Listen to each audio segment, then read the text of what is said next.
Oi, mad bastard in a shed here. So I went to Bunnings this morning. I'm going to pick up some plywood. I've got a little project on the bus to do. See if I can get a bit of underlay for the kitchen bench top. Anyway, we'll see how we go.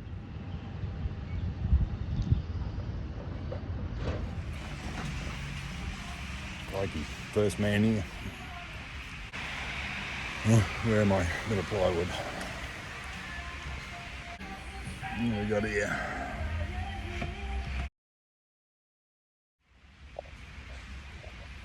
I've also got to do the ceiling at some stage. I don't know what this stuff's any good. Might be alright screwed to the ceiling. Back to the workshop. Let's see what we're doing. Right, so here we are at the bus. I'm just ready opening up now, have a look. Alright. Anyway, what I'm working on today, this is where the kitchen's going. So I want a bench top to sit about this high.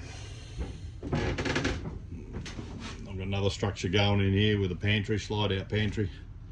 But so the bench top will butt up against here, run along this edge, and then pick up right out to here. So hopefully have a wraparound shape. So what I got the plywood for is the underlay for the kitchen bench top. And I've got some timber here, which is let me turn the screen. Righto. So I'll whip these bloody nuts off. See if I can butt the timber together. See if I can find some good spots. I don't want to stuff the whole bloody boards just to get what I need, because I want to be able to cut some other stuff for trim around the bus, keep the timber the same. But anyway, a bit of plywood. There's a fucking score on the back of you. Yeah.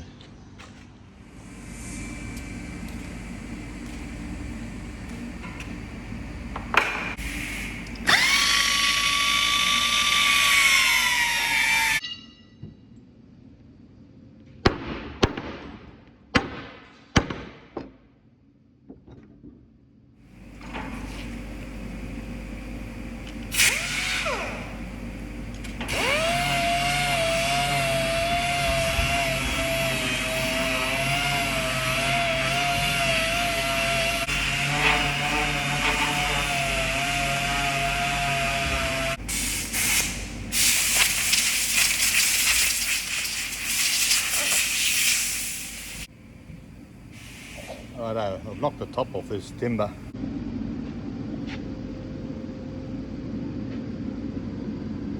Even if it leaves a few of these streaks in it, well, those will go. This grain, the dark sections in the grain or splits, I think I'll keep them.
Alright, so tabletop's in.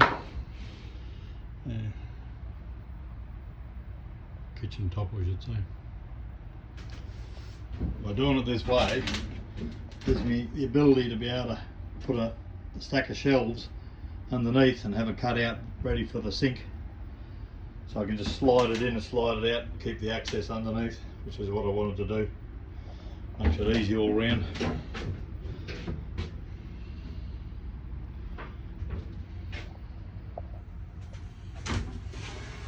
Sink cutouts going in the middle. You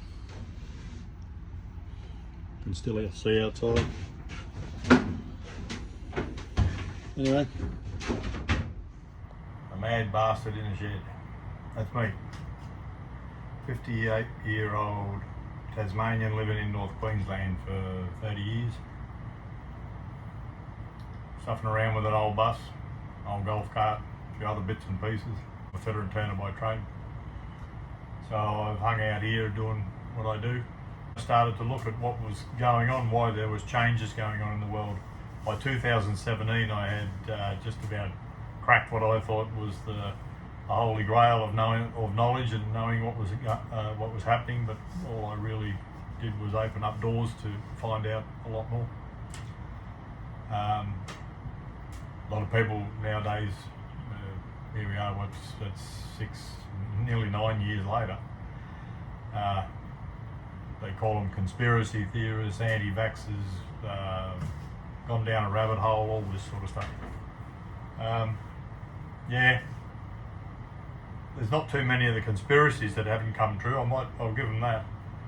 The vax, well, that's all turned out to be something pretty special. What I started to look at was why things were changing in the world, geopolitics. Why different countries were doing different things, that are shuffling going on. Look back through history, it's not something that's new, it happens all the time. The difference is we see it in live on social media. Now with AI, there's not much you can't access in as far as knowledge, although you've got to ask yourself where the agenda to all that is. What sits behind it. I got to a stage where I wanted to know whether climate change per se was a real thing, a bullshit thing, a scam, what it was, because there was definitely signs of things that were happening. I also wanted to know whether it was cyclic. Does it happen over time? Does it happen periodically? If it does, what's the frequency of the cycle? We get a full moon every 28 days. The sun comes up in the morning, goes down at night. There's cycles. How much bigger are the cycles? How far do they go into the universe? Well, not about the universe so much, but in our galaxy, there's some pretty solid evidence of cyclic changes that come. Won't go into too much here at this point, but I intend to open it up step by step as we go forward. But I will say this.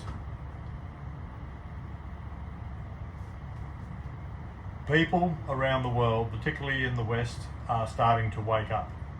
They're waking up to a whole range of things. Most people are at the point now where they know something is wrong or something is changing. They don't know what it is. They don't know how to do anything about it. They're relying on their government. They're relying on their field of friends, relatives. What they see on social media, which is pretty tears them one way or the other. But they do know, people realise now that something is not quite right. When you delve a little bit deeper into that, you say, well, nothing makes sense. If it doesn't make sense, then where are we heading? Well, off a cliff comes to mind. A lot of people still think about team red, team blue in politics. This government's in, that does a bad thing, next government comes in, flogs them at the election, ends up going in, and vice versa, and continues on. That's changed. It's all changed now. It's left or lefter. In Australia, we laugh about the uni party. Well, that's what we've got. want to go into politics right now, but so people are hurting. It's costing them a lot more to live. They're working a lot longer hours. Don't think holidays are much of a thing anymore. People are just trying to survive. If you got kids, God help you. The cost. God help the kids in the future. What are they heading into? Does make you wonder. I wonder about things all the time. So I got myself in a situation where I could change things with my hands, with my skills, albeit whatever they are, bump and feel engineering, creativity, whatever. I thought, well, what's the worst situation? What's the worst outcome that can happen? I suppose the worst thing that can happen is someone enters your house. Right up until that point, you feel like you're in control. When that happens, you're not. Is that going to happen? Well, tell me why it won't. So I did some, with all my research that I do, you look at all the prepper people on the websites and collecting cans of beans or whatever they're doing. My view on it all was mobility was key. Not only mobility, but you need to be mobile in the case of most events that can occur, not limited to the cyclic events from our sun. I don't know how many of you actually realise that there is a weakening of our magnetosphere and our pole excursion. North and south poles are wandering away from where they normally operate in or wander in. That's accelerating over time. It's causing our magnetic field to weaken. The rate of change in the last decades, last 100 years, gone down about 5%, 10%, and in the last decade 5%, so it's increasing. The connection between the sun and Earth and our shields us from space weather in our outer atmosphere and deflects it away from the planet. It goes around, does enter at the top and the bottom of the poles, which comes down. As the field's weakening, what's happening is that we're getting more and more space weather impacting down to the surface of the planet. Whereas in the past it took a big solar storm, geomagnetic storm, CME, coronal mass ejection, to launch the space weather at us fast enough that it would actually penetrate to the lower atmosphere or down to the surface. In the past that was big storms. Now even small storms, we're getting that same effect. Proof of that is the aurora in latitudes down to the equator, from both the north and from the northern hemisphere and the southern hemisphere. People are reporting seeing the aurora in places they haven't before. More importantly, it's the colour. So reds and purple light might look really good on the camera and a photo on social media, but I can assure you reds and purples aren't very good for the planet. When we're getting that sort of colour, it means that those higher radiation events are coming closer to the surface, that we can actually see it. Real science sits in the background of all of that, and probably the most informed and across most of the information. Whereas most scientists sit in their own little field, Ben Davison grabs each one of those fields and brings it all together and presents it in a way that makes sense. So he's not a scientist, he's just giving the science and bringing it to the table. And his followers are suspicious observers, and some of them are quite knowledgeable, some of them are just normal people like you and me. They work it out themselves. The sole premise of what he talks about is if things were happening, or this is the direction we were moving in, we would see it. So he goes looking for things that would verify that yes, this is actually occurring because this has been now witnessed. He's written a lot of books. So I'm advertising for Ben Davison here, but yeah, so me and the bus was all about mobility, staying mobile. In a situation, at the moment, I mean, I've got a full aircon in the bus. It runs 24/7 off solar panels and batteries. I don't need to plug in, I do. When I get the opportunity, just it takes the cycles, takes care of the cycles in the battery. You know, it's only so many cycles you get out of a battery. If I can leave it plugged in, that's a couple more cycles that I get to hold on to. But generally speaking, it'll run when it's as I get enough on the solar out of the on cloudy days to charge the batteries and run the aircon. I don't run it hard when it's cloudy, and at night time I just got it ticking over, mainly to take the moisture out of the air. And that was the reason why. First of all, well, there's a few reasons. One, I live in the tropics; it's bloody hot. Two was these old buses, they rot out from the inside. People patch them up from the outside, but it's the inside that rots out in them. This one I bought, it was already gutted out, and it had metal repairs done where there was little patches of rust, which was done, but that was had been sitting with no door on the bus and no floor in it for 7 years in the tropics, and there was no rust inside. So that was taken care of. I give it another coat of paint, lined it all out with insulation, and I just put some core fluid over the top, stuck on with a bit of sticky tape just to keep it all in place until I get a ceiling in it. But I then proceed to put the aircon in. The reason I put the aircon in was because I needed to keep the bus dry. I don't want any moisture accumulating behind that bloody insulation. If I can keep this bus dry, it won't rot out ever. This thing will just keep going. Same with the aircon. You probably noticed, I don't know if you saw me review or rewind video that I did, shows the air conditioner sitting in underneath one of under the main bed down the back, or the condenser to it. So it sits inside the van, not on the outside, not on the tow bar or bolted up on the back window or anything like that. The reason for that is because where it sits underneath, it draws in cold air from partially some of the cold air that's in the cab, and circulates around the back under the bed and goes back out over the condenser, and that makes the condenser run really, really, really efficiently. So this aircon actually runs on about 240 watts overnight when the actual compressor's running. When it's just a fan, it's down to about 30 watts.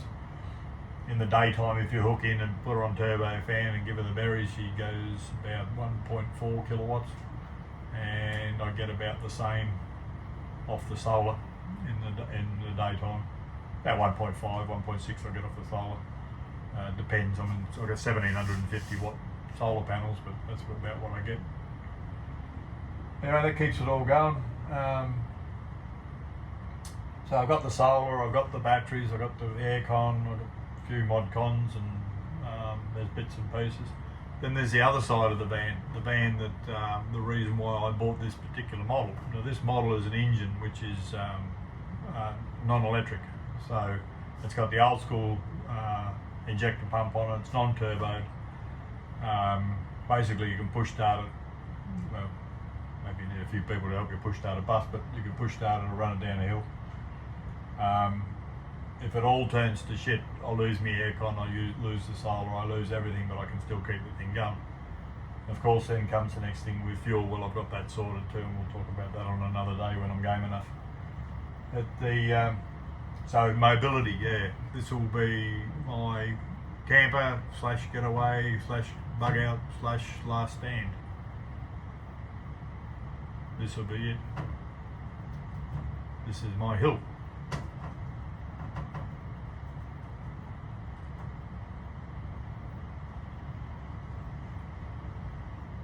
Anyway, I'm going to do weekly videos, bit of the build, bit of what I'm thinking, talk a little bit more about what I've discussed. If it's something that's interesting to you, please subscribe. Look out for me. I'll be once a week. probably put it out on a Thursday. Thanks for tuning in, listening to a old mad bastard in a shed. Cheers.